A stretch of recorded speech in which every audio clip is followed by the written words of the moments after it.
is we're hoping for donations that can provide self-help depression groups, widespread, hopefully throughout the UK and one in every town if we pull it off.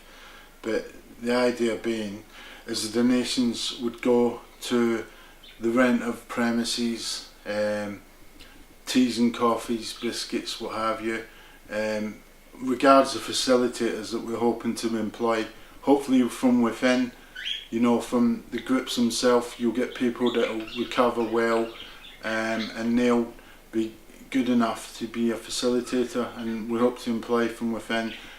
We hope them to do it on a voluntary basis, but we would provide expenses for them. It's not the only thing we're going to do. We're starting off with self-help depression groups, but we hope to also do crime victim support groups, and also supply free survival information packs for crime victims, fresh crime victims, and people new to the mental health. About benefits, whether it be about what to look out for, how to behave in the wards, etc.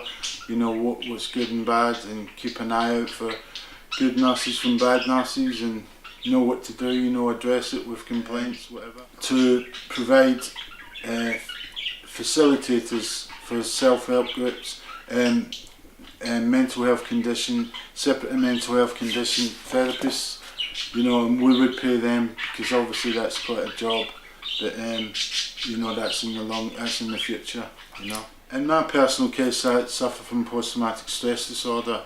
Now in the 80s, that wasn't known about in Britain, it wasn't recognised, in America, yeah, because the high suicide rate of the Vietnam veterans, they had to recognise it, they had no choice, but in Britain it seemed to be forgot about. And considering this has been on since time forgot, it's been known in the 6th century in wars, as soldier's scar, or there's all different names for it, but that is one thing that's been addressed now. It's been recognised. There's people being compensated properly. People. Your particular case, the last couple of decades have been very, very difficult, to put it mildly, isn't it? But I've had a bit of a journey, a roller coaster experience. But you're still in it, aren't you? Keeping with it. My dad always said I was a survivor, and I've been sticking with it. I've had some tough times. I've tried to talk myself a few times, and one of the worst ones was walking in front of a train in Temple Underground. That was it. I decided I wanted to die. I walked on the track, I walked towards the train, and they shut all the electrics off, and the train stopped. So that was like a severe brush with death. But I tried to drown myself down the Thames. I got stuck in the mud.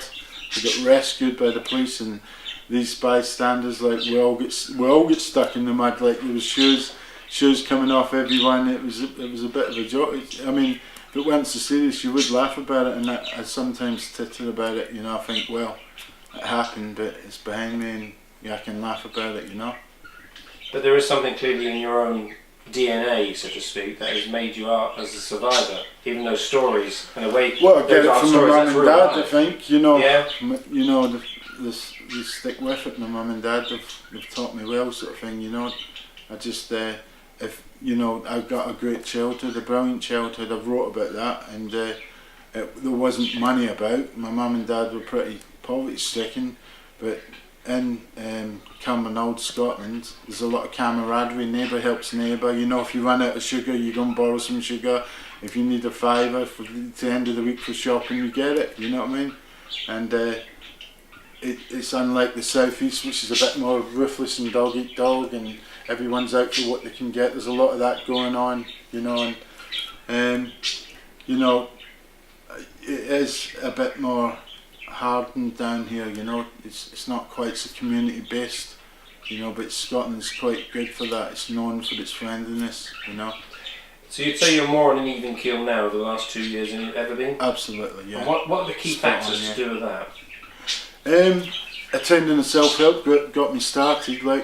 That's why I'm so passionate about providing them myself. I mean, I was a raging inferno, and I was a tornado of rage. I mean, I had so much anger from the crime. I buried the crime alive in my head, and I should have buried it dead.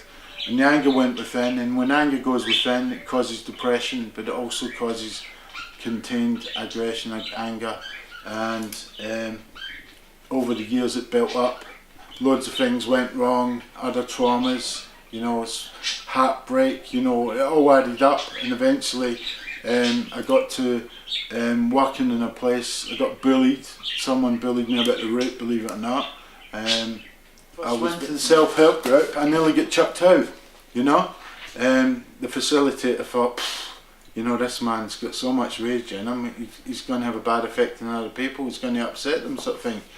And luckily, he let me through, you know, and each week I got calmer and calmer, and I got it out, and people empathised, and they talked to me, and I offloaded the demons, you know, demons from the past, ghosts from the past, and slowly but surely I got better, and it's all I ever needed was to talk it out in my system, you know, and I couldn't deal with it. I couldn't talk to anyone about it. I didn't want to talk to anyone about it. I was scared that I was going mad, that I was going to be carted off to the madhouse, you know. And I didn't know, you know, when you don't know what the madhouse is. You think you're locked up, straight-jacketed, padded cell. That's it. You're there, and that's it. And you're never to see the light of day or society again. You know, you see films like One Flew Over the Cuckoo's Nest and all that, and you think to yourself, it's really bad, you know. And I didn't realise that it's like getting in hospital, but it's like a different environment where you've got nurses and stuff look after you, and if you're lucky you get the right nurses to look after you, and you've got other patients to bounce off, you know. And I found a lot of help was found. You know, I've got medication to thank, you know, that's helped a lot. I mean, I get an injection of chloropixel. It's only a small injection, 100 millilitres every 2 weeks, milligrams. And I take lamotrigine, which is a bit of a wonder drug, you know, because like I'm a poet and I can write poetry, and that's where I get my angers come out through the pen. You know, when I'm angry, I write a poem, you know, and it might be a bit subject that I want to talk about to get out of my system. And I find that writing is very therapeutic, cathartic. Autobiography I'm doing, which is called My Visit to the Planet Madness, has actually got my whole life story from child right from baby right through. I'm on chapter 16 of that at the moment. I'd like to think I'll finish it for Christmas. That's the plan. I want to start a new year afresh with it all behind me. 2 books, legacy to my boys, you know, and my voice, you know, a chance to get my voice heard, you know. That's why I call myself the Journeyman, because there's an Iron Maiden song called Journeyman, and it's all about cheating death, choosing desolation, what you choose with your life, you know, like turn to the light that's bright, you know, positive focus on your life, take a positive outlook, and it basically says, I know what I want, I'll say what I want, and nothing can take it away. And that's the way I am. Like I want to have my say, because I've got a lot to say, and it's exercising the demons, but it's putting a few things right as well, you know. So finally, you've got one of your first self-help depression groups in the ball market up in Holland on the Hill. Yeah. So all these things we've talked about, the book, the poems, the self-help, where can people find details of that? www.carefree.com, yeah. But we're actually developing 2 sites. We've got my site, like the carefree.com, which is more personal based, with things like blogs from me and my poems and other friends' poems and contacts' poems. But we are developing a website purely for the charity, which will be a bit more professional in its outlook, a bit more image conscious. It will appeal to the corporate, you know, like appeal hopefully to businesses, organisations, hopefully those sponsors, you know, we might get donations.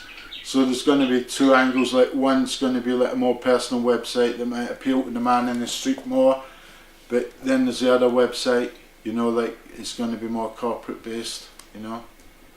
David, thank you very much. Alright, thank you.